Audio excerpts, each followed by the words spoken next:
Salut à vous qui regardez cette vidéo. Aujourd'hui, c'est la deuxième partie de l'entretien avec Jean-Michel qui va enfin nous dévoiler comment il a fait pour obtenir son bac malgré une situation compliquée. Alors, je vous laisse aller regarder la vidéo précédente si vous ne l'avez pas vue. Je vous mets le lien. Et revenez tout de suite après, vous allez voir, ça vaut le détour.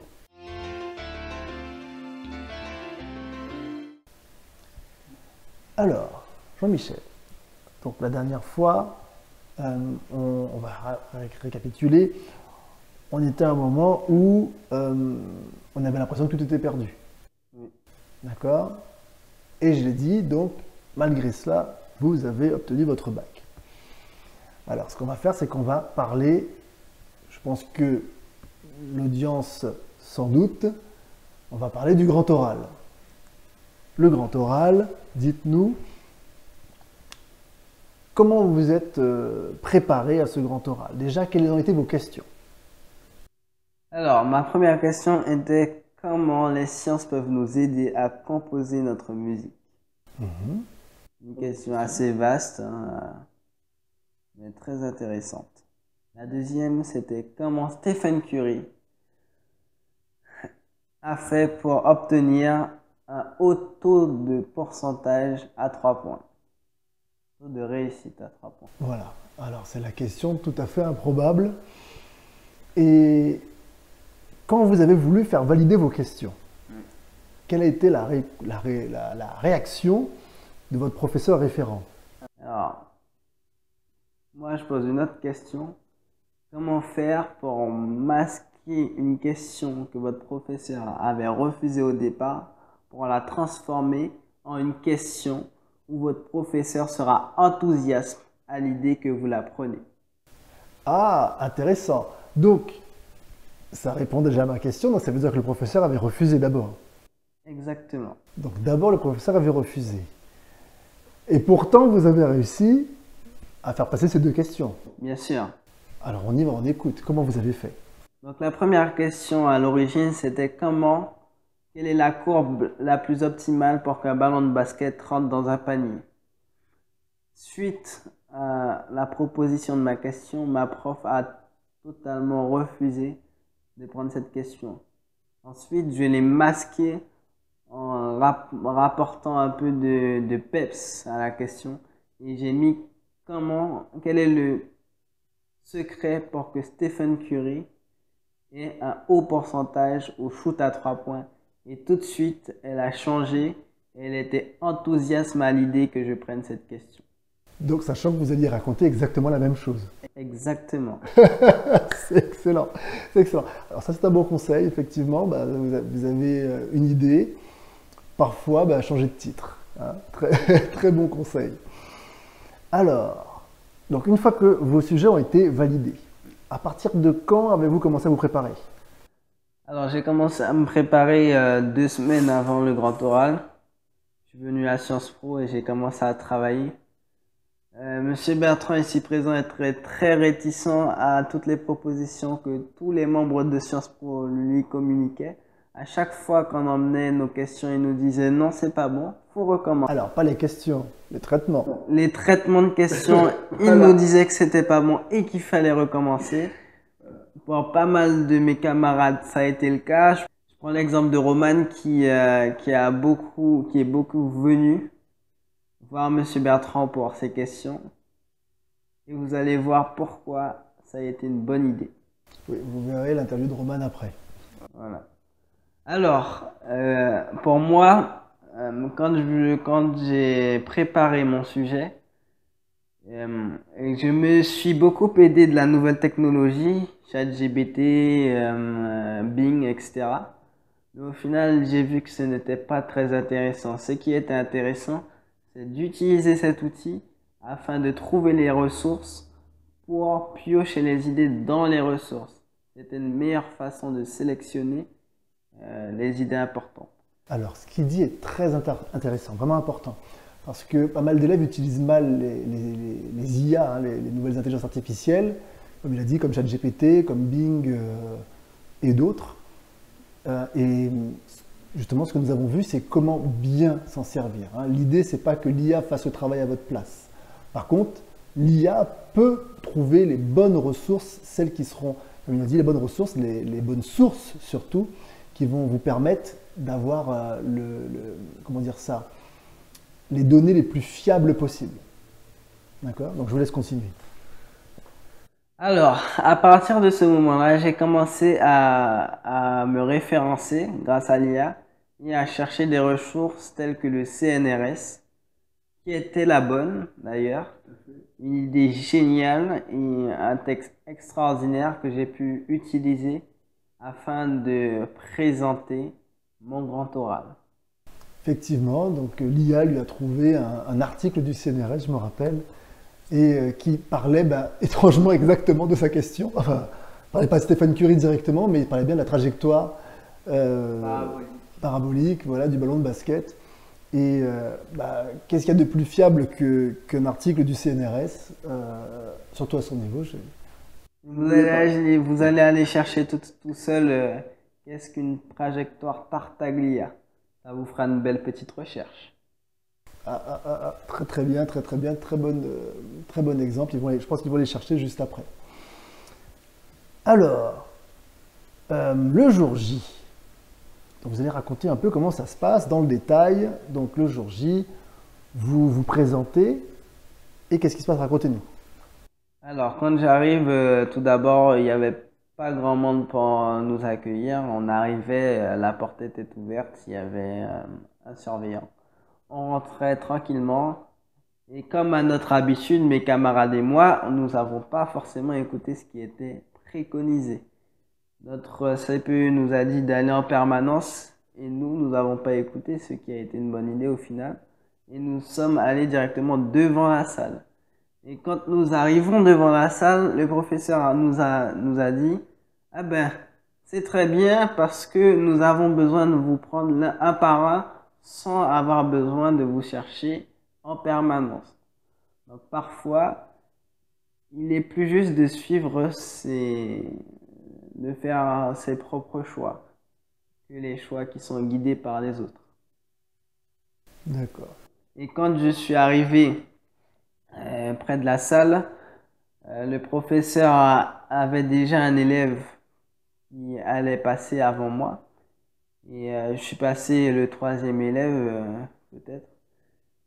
Et après, quand j'allais pour passer, on m'a emmené dans une salle à côté où je pouvais tranquillement, pendant 20 minutes, préparer mes questions. Et comme je suis tombé sur une question que j'aimais beaucoup, la question de Stephen Curry, pour les amateurs ou ceux qui aiment beaucoup le basket, les passionnés de basket, je pourrais vous faire parvenir mes travaux, si vous le souhaitez. Ce qui va vous économiser pas mal de temps. Donc ensuite, après avoir préparé ma question au préalable, quand je suis arrivé... Alors, Quand je suis donc vous arrivé... avez eu vos 20 minutes de préparation, c'est ça? Et ensuite? Et ensuite, après les 20 minutes de préparation, je suis sorti de la salle et tout de suite, je me suis positionné près de la salle où on allait m'accueillir avec deux jurys. Mes jurys, c'était des femmes. Et ils étaient très contentes d'entendre ce que j'allais proposer. D'ailleurs, j'ai pu leur apprendre pas mal de choses concernant pas mal de mon sujet. Ils ont beaucoup aimé ce que j'ai proposé. Et j'ai même pu apprendre quelque chose à l'une des dames qui a pu se vanter auprès de son fils. Surtout que son fils était un passionné de basket également. Et il aimait beaucoup ce joueur-là, donc elle a pu bien s'amuser juste après. Ça peut lui être utile, très bien. Oui. Malheureusement, ça m'a pas profité comme je le pensais. Bon, on va y venir justement. Alors, vous avez eu combien au grand oral? J'ai eu plus de 3 fois ma note en maths. Si vous avez suivi les autres vidéos, dites la réponse en commentaire. Intéressant. Alors, ça a donné quoi donc avec ce résultat? Donc on revient donc au bac Et vous arrivez le jour des résultats, et qu'est-ce que vous constatez? Et lorsque j'arrive pour les résultats, je constate que je suis au rattrapage. Alors, le rattrapage, c'est assez incroyable parce que si vous avez les notes d'avant, vous vous dites, waouh, il a réussi à attraper le rattrapage, mais vous aviez quand même des points à rattraper. Alors, on va parler du rattrapage. Qu'est-ce qui s'est passé? Comment ça se passe le rattrapage? Comment est-ce que ça se... Alors, tout d'abord, le rattrapage, c'est très dur. C'est-à-dire que vous constatez, pour les plus bosseurs d'entre vous, que vous aviez énormément bossé et que vos attentes ne sont pas là. Donc, à ce moment-là, ce que je vous conseille, c'est d'exprimer votre mécontentement sans faire de mal aux gens et de vous détendre un bon coup pendant quelques minutes. Et tout de suite après, n'hésitez pas à appeler Madame Bertrand, elle saura vous revigorer et vous permettre de poursuivre vos efforts pour obtenir ce fameux sésame. Alors, moi, je suis rentré dans le cabinet de ma mère puisqu'à ce moment-là, j'étais embauché et je travaillais. Ce qui était énervant pour moi puisque je perdais des jours de travail. Donc, j'ai annoncé ça à ma mère et je lui ai dit clairement que moi, je ne veux plus le bac et j'arrête là. Et à ce moment-là, ma mère a baissé les bras et m'a dit qu'elle comprend mon choix et que c'est pas grave, je ferai une autre chose. Alors, ça c'est intéressant. C'est-à-dire que jusque-là, vous aviez tenu. Au moment des résultats, vous arrivez à obtenir, donc, arriver au rattrapage. Et là, vous vous dites, je lâche tout, j'abandonne. C'est-à-dire, c'est à ce moment-là que vous abandonnez. Et alors, qu'est-ce qui s'est passé? Et à ce moment-là, je devais annoncer les résultats à Madame Bertrand. Et quand je l'ai fait tout de suite, elle m'a agressé. Elle m'a agressé au téléphone. Jusqu'à maintenant, mon oreille sonne. Et elle m'a dit non, Jean-Michel, vous allez réussir. Elle m'a motivé à fond. Et c'est grâce à ça. Et c'est grâce à ça que j'ai pu poursuivre et que je suis venu à Sciences Po, malgré les 1 heure et demie d'attente avant que monsieur et madame Bertrand arrivent. Quand ils étaient sur le point d'arriver, à ce moment-là, j'ai pris la route à pied pour rentrer chez moi. Et malheureusement, monsieur Bertrand m'a attrapé avant que je puisse atteindre ma destination. Alors oui, effectivement, on avait rendez-vous. Je suis arrivé en retard. Nous sommes arrivés en retard, mais effectivement, on est arrivé juste à temps. Et donc, qu'est-ce qui s'est passé? À ce moment-là, il m'a attrapé contre mon gré et je suis monté bien malement tout en haut pour pouvoir commencer à travailler. Et à ce moment-là, j'étais déprimé et j'avais pas forcément envie de travailler, surtout que j'avais vu que j'avais fourni un gros effort pour en arriver là et que j'avais plus de motivation. Et à ce moment-là, la seule chose qui compte, c'est la discipline. À ce moment-là, c'est là que vous allez vous forger une discipline redoutable qui va vous permettre de réussir et également de pouvoir vous lancer dans d'autres choses bien plus importantes que les métiers classiques de business. Donc à ce moment-là, j'ai commencé à travailler. On en reparlera après du business. C'est intéressant parce que peut-être même qu'on fera une autre vidéo là-dessus, sur le business. On va en parler après. Allez-y. Et à ce moment-là, j'ai commencé à travailler un petit peu. Puis il y a un camarade à moi qui est venu me rencontrer puisque lui aussi il était au rattrapage. Et à ce moment-là, j'ai essayé de bosser comme je pouvais. Malgré les intempéries, j'ai bossé, j'ai bossé. Et à un moment donné, j'ai tenté une échappée par la porte d'entrée. Mais cela n'a pas fonctionné puisque monsieur Bertrand m'a encore rattrapé. Malgré tout ce que j'ai tenté pour m'échapper de Sciences Po, ça n'a pas fonctionné. Donc, quel que soit ce que vous voudrez faire pour vous échapper, vous ne pourrez pas, vous n'y arrivez pas. Vous n'allez pas y arriver de partir. Oui, il y a eu des hauts et des bas ce jour-là. Effectivement, il y a eu une période où il arrive à travailler, des moments de creux. C'est sûr que après une année comme celle-ci, une année aussi intense, ce dernier jour, parce que vous n'aviez qu'un seul jour pour vous préparer, ce dernier jour, c'était pas évident. Et puis il m'a attrapé et à ce moment-là, je suis revenu. Et j'ai commencé à travailler un petit peu. Et au final, en sortant de là, j'étais pas... On a fini à quelle heure? On a fini à 23h50, un truc comme ça. On a fini très tard. Oui. Et à ce moment-là, je me sentais pas prêt comme le bac. C'est-à-dire qu'à ce moment-là, je ne voyais pas le bout du tunnel.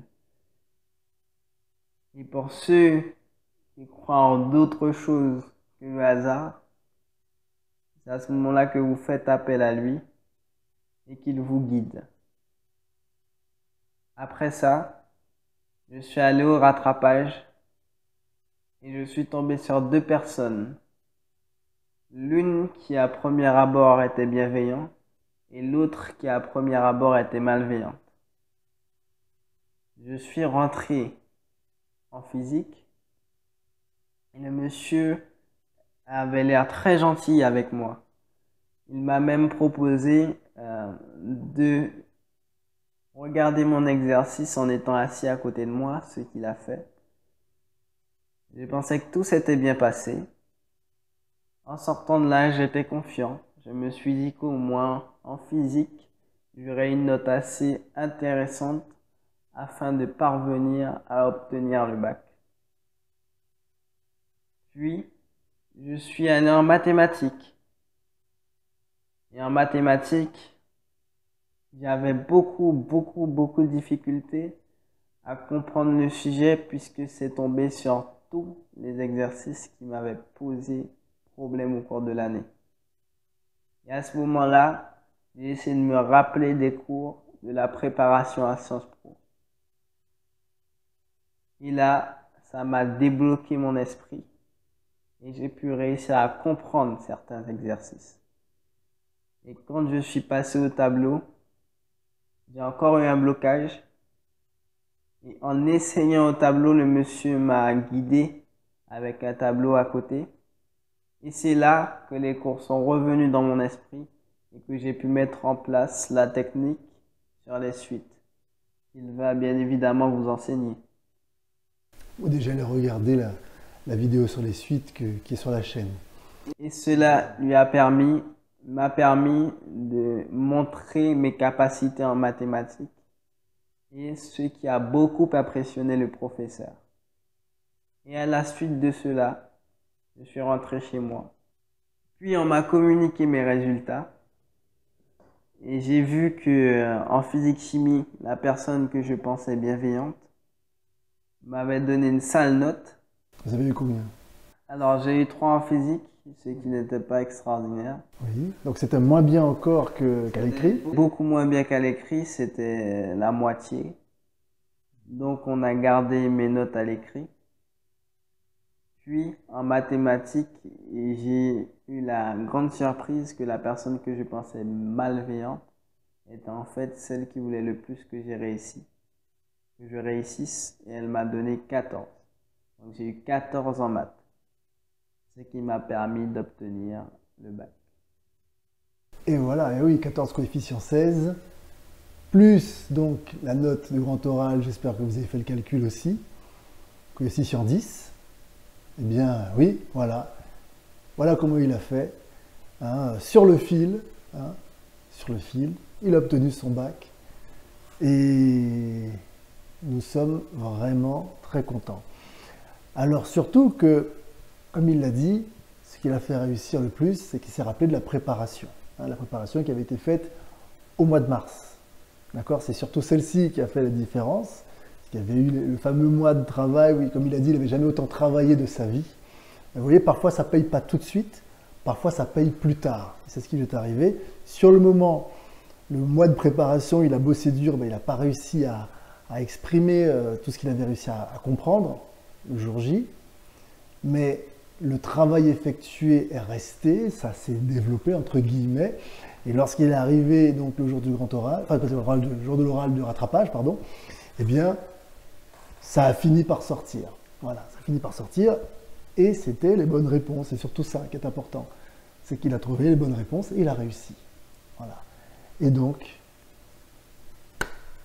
le bac est en poche, quelle a été votre réaction? Alors, moi particulièrement, j'ai plutôt fait ce dernier effort pour ma mère, puisque j'avais vu qu'elle avait quand même beaucoup compté sur moi et beaucoup travaillé, beaucoup dépensé d'argent, de son humanité pour que je puisse réussir. Et donc, j'ai tout donné vraiment pour elle et ça m'a fait beaucoup plaisir de voir qu'elle était heureuse. Alors vraiment, vraiment très très bien. Dites-moi, dernier conseil à donner pour les élèves, donc déjà pour le grand oral, hein, et puis ensuite pour les élèves qui se retrouveraient aussi dans le second groupe, dans l'oral de rattrapage. Qu'est-ce que vous pouvez donner comme conseil? Alors, pour le grand oral, allez-y sans stress. La plupart des examinateurs ne sont pas forcément là pour vous saquer. Donc, en fait, dites-vous qu'en réalité, à part perdre le bac, à part ne pas avoir le bac, qu'est-ce que ça changera dans votre vie? Et vous allez voir que ça ne change pas grand-chose. Donc, le pire des cas, c'est de ne pas avoir le bac. Donc, une fois que vous vous êtes dit ça, vous savez que la pire des cas, c'est de ne pas avoir le bac. Vous n'allez pas mourir, vous allez pouvoir même le repasser. Donc, le pire des cas, c'est de ne pas avoir le bac. Le meilleur des cas, c'est de l'avoir. Donc, vous allez vous mettre ça dans votre esprit. Et comme vous allez comprendre que c'est pas si grave que ça, vous allez pouvoir vous détendre et aller sans stress. Et au moment où vous passez à l'oral, allez-y décontracté en disant tout ce que vous avez appris dans l'ordre et en essayant de toucher le jury émotionnellement. Il faut vraiment essayer de les toucher émotionnellement et essayer de leur apporter de la valeur, vraiment de leur apporter de la valeur.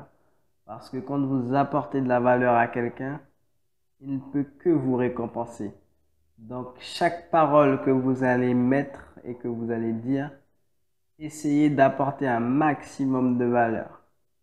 Au lieu de vous payer avec de l'argent, ils vont vous rémunérer avec une note qui va vous permettre d'obtenir le bac.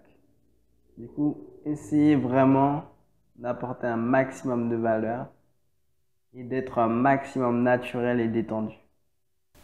Ok, très très bien. Et donc, maintenant, pour ce qui passerait éventuellement le RAL de rattrapage, le même conseil ou vous avez quelque chose à rajouter? Alors, pour ceux qui passent l'oral de rattrapage, je vous conseille, vous allez peut-être dire que c'est des conseils de développement personnel bidon, mais vraiment de prendre une douche froide, ce qui va vous permettre de vous revigorer et de vous mettre une claque et de pouvoir aller pour travailler dans de meilleures conditions. Faites un tout petit peu de sport, quelques pompes. Et quand vous allez là avec un esprit d'ouverture parce que voyez ça comme une deuxième chance, comme une deuxième possibilité d'obtenir ce que vous voulez, comme une deuxième possibilité de faire que toutes ces années de galère, de travail et, et de, et de dépenses énergétiques soient utiles et qui fait que vous obtenez le bac. Vraiment, pensez que c'est la possibilité de, de, euh, de réussir votre objectif de toute votre enfance. Parce qu'en réalité, le bac, c'est quoi? Le bac, c'est la certification que vous avez fourni autant d'efforts pendant autant d'années. Et voyez ça comme non pas un échec, mais une façon de valider toutes les compétences acquises. J'ai rien à ajouter. C'est très bien. Et effectivement, hein, surtout que, comme on l'avait dit dans l'autre vidéo, surtout que vous êtes dans un cas particulier où pas mal de personnes ne vous encourageaient pas. Hein, on parlait de ce qui s'était passé au primaire, mais au final, vous l'avez eu votre bac. En fait, il faut être très content pour les personnes qui ne vous encouragent pas. Au contraire, ces personnes-là, il faut être content. Pourquoi? Parce qu'ils ne vous encouragent pas. Parce qu'en fait, quand ils ne vous encouragent pas, ça veut dire que vous avez quelque chose à améliorer. S'il dit que votre façon de vous tenir n'est pas bonne, c'est bien parce que vous savez que sur ce point-là, il faut s'améliorer. Prenez toutes les critiques comme un compliment en fait. Et essayez de voir qu'est-ce que dans cette critique est utile à mon développement. Et pour finir, dernière chose pour ceux qui n'obtiennent pas le bac. Ça, c'est pour vous. Pour ceux qui n'obtiennent pas le bac, voyez ça comme un plus. En fait, le bac, effectivement, ça vous permet de ne pas avoir travaillé pour rien pendant autant d'années. Mais la défaite, et encore mieux, ça vous permet d'emmagasiner de l'expérience que vous pouvez utiliser dans le business. Et vous voyez ça comme ça vous débloque la possibilité de rentrer dans le monde du business et de faire que ça. Et en fait, si vous réussissez pas dans le business, comme vous n'avez pas le bac, vous n'avez pas d'autres possibilités. Donc, vous voyez ça comme une obligation de réussir dans le business et en quelque sorte une obligation de devenir riche. Sans ça, sans réussir, vous n'avez rien d'autre, donc vous n'avez pas d'échappatoire.